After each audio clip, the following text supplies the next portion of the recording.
Hello guys, I'm Govind Parashar, a final year law student from Faculty of Law, University of Delhi.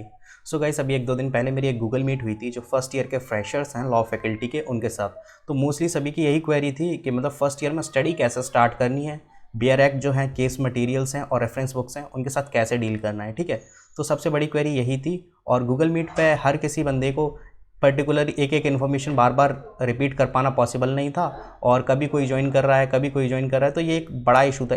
इसलिए मैंने सोचा एक video create कर देता हूँ ताकि जिसके पास जब टाइम होगा तब वो देख सकेगा। Although I am not a professional YouTuber, ठीक है, सो मैं ये वीडियो सिर्फ एक इन्फॉर्मेटिव पर्पज़ के लिए ही बना रहा हूँ। ठीक है, तो आपको सही लगे तो अच्छी बात है, इन्फॉर्मेटिव लगे तो अच्छी बात है, नहीं तो अगर आपको सही नहीं लगते तो आप डिसलाइक मार सकते हैं, कोई दिक्कत वाली बात नहीं है।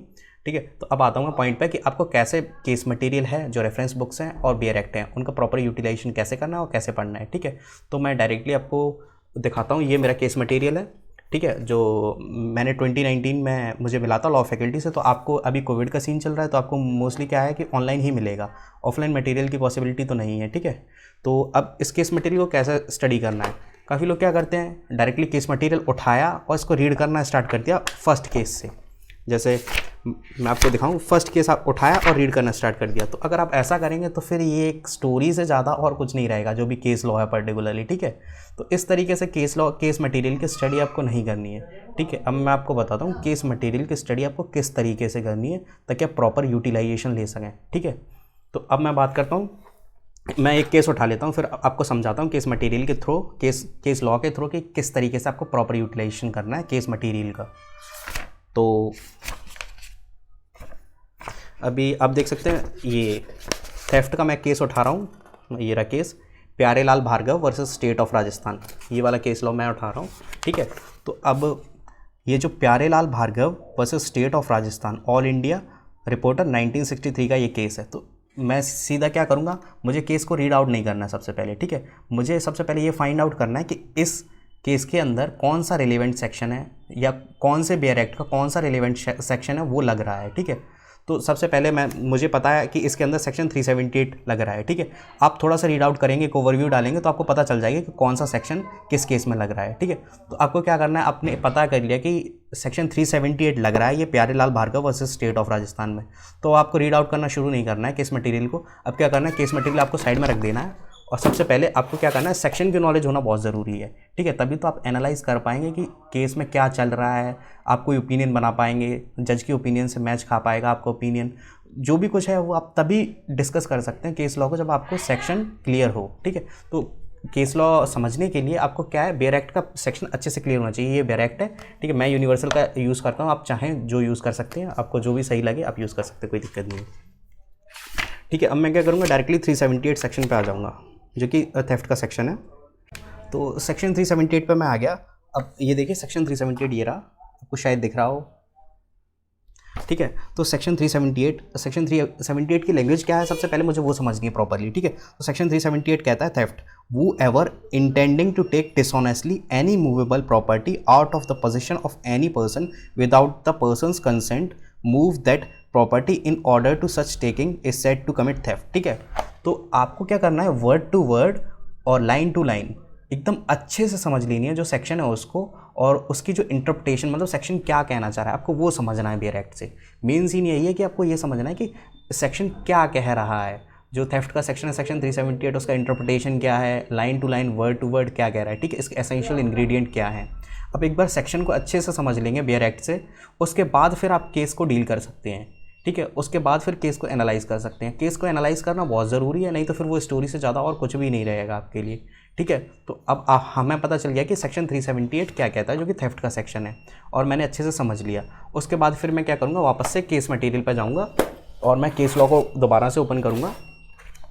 ठीक है, अब मैंने केस लॉ ओपन कर लिया। ठीक है, अब केस लॉ के फैक्ट्स क्या कहते हैं, ये Pyarelal Bhargava versus state of Rajasthan के फैक्ट में ये सीन है कि क्या होता है, एक गवर्नमेंट ऑफिसर होता है, गवर्नमेंट ऑफिशियल होता है या गवर्नमेंट इंजीनियर होता है, वो क्या करता है, क्लर्क की हेल्प के थ्रू एक फ़ाइल निकलवा लेता है गवर्नमेंट ऑफिस से।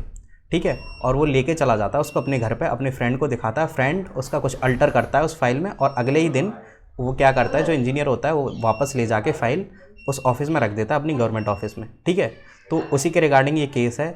तो अब ये बताना होता है कि जो इंजीनियर है वो थेफ्ट के लिए लायबल है या नहीं है। ठीक है, तो अभी क्या होता है, अब आप इसको कब समझ पाएंगे, जब आपको सेक्शन क्लियर है, तभी तो आप जज की जो एनालिसिस, जो कोर्ट के एनालिसिस आप तभी तो समझ पाएंगे।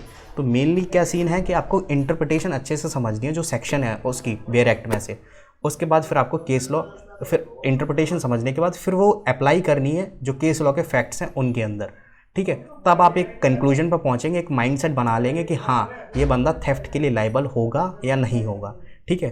तो इसमें इस केस में बस यही फैक्ट है कि जो इंजीनियर होता है वो क्लर्क के हेल्प से गवर्नमेंट ऑफिस से फाइल निकलवाता है, अपने फ्रेंड के पास ले जाता है और उसका फ्रेंड कुछ अल्टर करता है 1-2 दिन में, फिर वो क्या करता है, जो इंजीनियर होता है वो गवर्नमेंट ऑफिस में वापस लौटा देता है, फाइल रख देता है, ठीक है। तो फिर इसी के रिगार्डिंग ये केस है।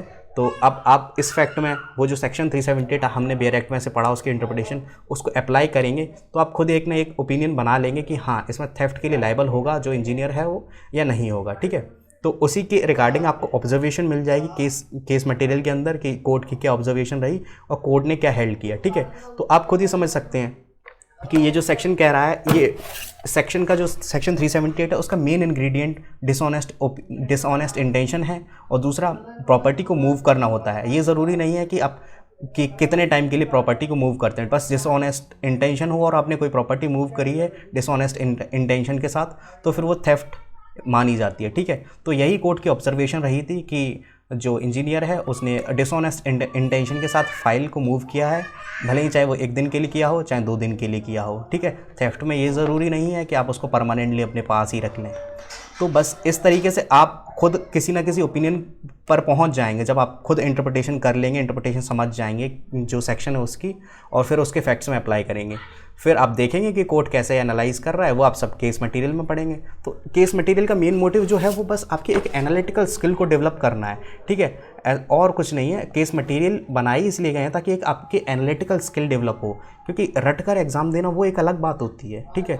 और आपको अच्छे से समझ कर पढ़ना है। मैं बता रहा हूँ, मैं जो आपको मेथड बता रहा हूँ, जैसे कि आपको कैसे सेक्शन पढ़ना है, कैसे केस लॉ पढ़ना है, अगर आप इस मेथड को फॉलो करते हैं तो फिर एक मतलब ऐसा नहीं है कि सिर्फ एग्ज़ाम तक रह जाएगी आपकी जो भी पढ़ाई है, फिर आपके लिए ये लॉन्ग टर्म हेल्पफुल होने वाला है, ठीक है। और फिर उसके बाद बात आती है रेफरेंस बुक की। तो आप जब सेक्शन पढ़ रहे हैं और उसको अप्लाई कर रहे हैं केस लॉ के अंदर, ठीक है, तो कहीं ना कहीं आपको कहीं ऐसा महसूस होगा कि कोई कॉन्सेप्ट मुझे समझ में नहीं आ रहा है या कोई कॉन्सेप्ट मेरा बाकी रह रहा है, ठीक है। वहाँ पर काम आती है रेफरेंस बुक्स। ऐसा नहीं है कि आप रेफरेंस बुक उठाएं और उसको लाइन टू लाइन पढ़ना स्टार्ट कर दें, फिर वो एक तरीके से यूजलेस ही हो जाएगा, क्योंकि लाइन टू लाइन पॉसिबल नहीं है, इतना हमारे पास टाइम नहीं है कि हम line to line reference book को फॉलो करें। आपके कुछ और डाउट्स भी होंगे मुझे पता है, तो आपके जो भी डाउट्स हैं या तो आप कमेंट सेक्शन में डाल दीजिए या फिर मुझे डीएम कर दीजिए, मैं डायरेक्टली अपना इंस्टाग्राम हैंडल दे रहा हूँ यहाँ पे, ठीक है। और वीडियो इन्फॉर्मेटिव लगी हो तो आप शेयर कर सकते हैं, और नहीं लगी हो तो कोई दिक्कत नहीं, आप डिसलाइक भी मार सकते हैं, ऐसी कोई दिक्कत नहीं। बिकॉज मेरा मेन मोटिव जो है वो कोई अपने सब्सक्राइबर काउंट बढ़ाने का नहीं है। मेन मोटिव ये है कि आप तक कोई इन्फॉर्मेशन पहुँच जाए, जेन्युइन इन्फॉर्मेशन पहुँच जाए, ताकि वो एक तरीके से आपके लिए हेल्पफुल रहे। That's it, thank you so much.